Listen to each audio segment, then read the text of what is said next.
குறைஞ்ச விலைக்கு gold coin கொடுக்குறேன் அப்படின்னு சொல்லி பல நூற்றுக்கணக்கான பேர்கிட்ட பல கோடி சம்பந்தப்பட்ட ஒரு தொகையை வந்து அந்த அம்மா இது வரைக்கும் வாங்கிக்கிட்டு அதுக்கு பாதி அமௌண்ட்டை கொடுத்துட்டு பாதி அமௌண்ட்டை கொடுக்காம இப்போ வரைக்கும் ஏமாத்திட்டு இருக்காங்க. அந்த 65 காயின் நம்ம வெளியே எடுக்கணுமேன்றதுக்கு திரும்ப போய் ஒரு 25 காயின் போட்டு மாட்டிக்கின்னு திரும்ப அப்பப்போ காணாம போயிடுவாங்க. 5 நாள் வரைக்கும் நாங்கள் வெயிட் பண்ணுவோம். கேட்டதுக்கு இல்லை, இன்னொரு வாட்டி என் வீட்டாண்ட வந்தால் என் பையனை வச்சு உன்னை கழுத்தாத்து போட்டுருவேன்.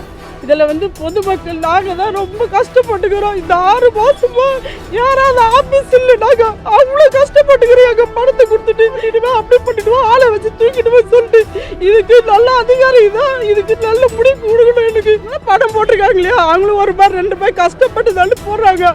அவங்களுக்கு வாங்கி கொடுக்கணுன்றது நாங்கள் இப்போ போராடிங்க இருக்கிறோம். அவன் என்ன சொல்கிறான், உன்னால் என்ன பண்ண முடியுமோ பண்ணு.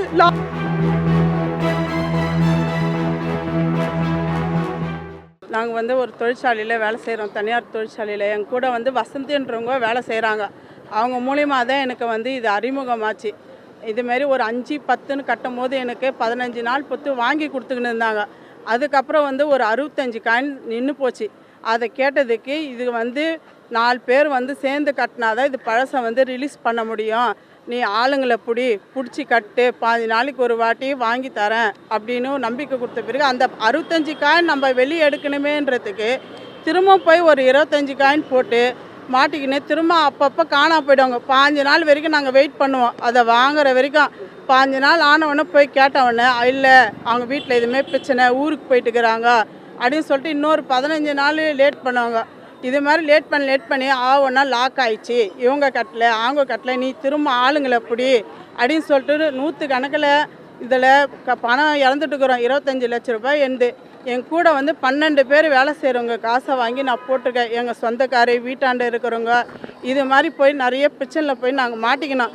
நாங்கள் கேட்டதுக்கு லாஸ்ட்டாக நவம்பர் மாதம் போன வருஷம் நவம்பர் மாதம் போய் கேட்டதுக்கு பணம் கொடுக்க முடியாது, என் வீட்டாண்ட வந்து உக்காஞ்சி என்னை அசிங்கம் பண்ணிவிட்டு உனக்கு கொடுக்க முடியாது, உன்னால் என்ன பண்ணணுமோ பண்ணிக்கோ, இது பெரிய ஒரு நெட்வொர்க்கு, நான் செத்தா கூட இதை வந்து எங்கள் ஆளுங்க நடத்துவாங்க, அந்த அளவுக்கு எனக்கு ஆள் பலமும் சரி, அரசியல் பலமும் சரி, அதிகாரி பலமும் சரி எனக்கு இருக்குது. ஒவ்வொரு டிபார்ட்மெண்ட்டும் எனக்கு ஒரு ஆள் இருக்காங்கன்னு சொல்லியிருக்காங்க. அதுக்கு மீறி அதுக்கப்புறம் ஒரு டைம் போய் கேட்டதுக்கு இல்லை, இன்னொரு வாட்டி என் வீட்டாண்ட வந்தால் என் பையனை வச்சு உன்னை கழுத்தாத்து போட்டுருவேன் அப்படின்னு சொன்னது. லாஸ்ட்டாக வந்து நாங்கள் இதுமாரி தலைமைச் செயலகத்துக்கு கூட லெட்டர் அனுப்பிச்சிருக்கோம். இது மட்டும் இல்லை, இன்னும் ஆளுநருக்கு, நீதிபதிக்கு நிறைய இடத்துல வந்து பெட்டிஷன் கொடுத்துருக்கோம். அதுக்கு என்கிட்ட எவிடன்ஸ் இருக்குது, கூகுள் பேயில் அனுப்பிச்சிது நிறைய இருக்குது. இதில் வந்து நிறைய அரசியல்வாதிகளும் இதில் சம்மந்தப்பட்டிருக்காங்க. அதனால தான் அவங்களுக்கு 62 நாள் ஆகுது எஃப்ஐஆர் போட்டு, இன்னும் அவங்களுக்கு ஒரு கேள்வி கூட கேட்கல, அரெஸ்ட் பண்ணலை. என் பொண்ணு ஒன்று தான் இது, அதை வச்சு கூட கூட சார்லஸ் மிரட்டுறாரு, உன் பொண்ணு எப்படி பண்ணிடுவேன் அப்படி பண்ணிடுவோம், ஆளை வச்சு தூக்கிடுவேன் சொல்லிட்டு. இதுக்கு நல்ல அதிகாரி தான், இதுக்கு நல்ல முடிவு கொடுக்கணும் எனக்கு. ஆனால் ரொம்ப மிரட்டிக்கிறாங்க எங்களை, எந்த ஒரு நடவடிக்கை எடுக்கவே மாட்டாங்க. 6 மாதம் ஆகுது கேஸ் கொடுத்து, நாங்கள் எத்தனை ஆஃபீஸ் போகிறது, எங்கள் வேலையை விட்டு பணியை விட்டு இது மாதிரிலாம் எங்கள் வீட்டாண்ட வந்து என்னையும் ரொம்ப டார்ச்சர் பண்ணுறாங்க. என்ன கட்டவங்களுக்கு அவங்களும் பணம் போட்டிருக்காங்க இல்லையா, அவங்களும் ஒரு மாதிரி 2 பேர் கஷ்டப்பட்டு தள்ளி போடுறாங்க. அவங்களுக்கு வாங்கி கொடுக்கணுன்றது நாங்கள் இப்போ போராடிங்க இருக்கிறோம். மடங்கு வந்து ரேட்டை குறைச்சி தராங்கன்னு சொல்றீங்க, ஏன் உங்களுக்கு சந்தேகம் வரல? இது குறித்து ஏன் அப்பவே நீங்க காவல்துறையிட்ட சொல்லல, ஏமாந்ததுக்கு அப்புறம் ஏன் சொல்றீங்க? இது என்னன்னா, அவங்க சொல்ற அந்த காரணங்கள் வந்து அதுக்கேற்ற மாதிரி இருக்கும். இப்போ ஒரு பெரிய கடையில் வச்சு விற்கிறாங்கன்னா அங்கே வந்து ஆட்கூலி எல்லாம் இருக்கும், அந்த பெரிய பில்டிங்கில் ஏசி போட்டிருப்பாங்க, அந்த மாதிரி ஒரு நிறைய காரணம் சொல்லுவாங்க.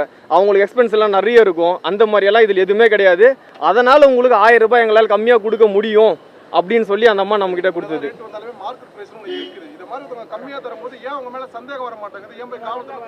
ஸ்டார்டிங்கில் வந்து பார்த்தீங்கன்னா சொன்ன மாதிரி கரெக்டாக கொடுத்தாங்க சார், அதனால் சந்தேகம் வரல சார். ஸ்டார்டிங்கில் ஒரு கட்டத்துக்கு மேலே அவங்க சொன்ன மாதிரி அதில் கொஞ்சம் கூட அவங்க நிற்கவே இல்லை. நம்ம பாதி பணத்தை கட்டிட்ட பிறகு மீதி பணத்தை கட்ட சொல்லி நம்மளை வற்புறுத்துறாங்க. கட்டினா மட்டும்தான் நான் உங்களுக்கு மீதி காயினை கொடுப்பேன், இல்லைனா எங்களால் கொடுக்கவே முடியாது, நீங்கள் எங்கே வேணால் போய் கம்ப்ளைண்ட் பண்ணிக்கோங்க, எங்களை ஒன்றும் பண்ண முடியாது, இது பெரிய நெட்வொர்க்குன்றாங்க. இது பெரிய நெட்வொர்க், உங்களால் என்ன பண்ணிட முடியும், நீங்கள் எல்லாம் என்ன அன்றாட காட்சி என்ன பண்ணிட முடியும் உங்களால்? சார் இதுக்கு முன்னாடி டிஜிபி சார் பெட்டிஷன் கொடுத்தாச்சுங்க சார். இப்போ 2வது முறையாக நம்ம டிஜிபி சாரை பார்த்து பெட்டிஷன் கொடுக்கலான்னு வந்திருக்கோம் சார் நாங்கள். அவங்களுக்கு எதுவும் பேக்ரவுண்ட் ஏதாவது சார் பேக்ரவுண்ட் பார்த்தீங்கன்னா அவங்க வெளிப்படையாக சொல்ல மாட்டாங்க சார். ஆனால் குண்டா சார்லஸ் என்றவர் எல்லாத்துக்கும் வந்து பேக்ரவுண்டில் நிற்கிறார் சார். எஸ்பி ஆஃபீஸில் உள்ள விசாரணை நடக்கும்போது அவர் வந்து உட்காந்து பதில் சொல்கிறாருங்க சார். குண்டா சார்லஸ் என்றவர் ராணிப்பேட்டை மாவட்டத்தில் ஒரு கட்ட பஞ்சாயத்து பண்ணக்கூடிய ஒரு நபர் சார். வந்து இருக்காரு அவர், அந்த மாதிரி இருக்காரு. ஒரு குறிப்பிட்ட ஒரு கட்சியில் இருக்காரு. முன்னாள் மாவட்ட செயலாளர் அவர். விடுதலை சிறுத்தைகள் கட்சி முன்னாள் மாவட்ட செயலாளர் சார் அவர். இப்போ இல்லை, இப்போ மாவட்ட செயலாளர் இல்லை. மாட்டி இருக்காரு சார். இந்த எங்களை சம்மந்தப்பட்டவங்களெல்லாம் கூப்பிட்டு போயிட்டு இவங்களெல்லாம் கூப்பிட்டு போயிட்டு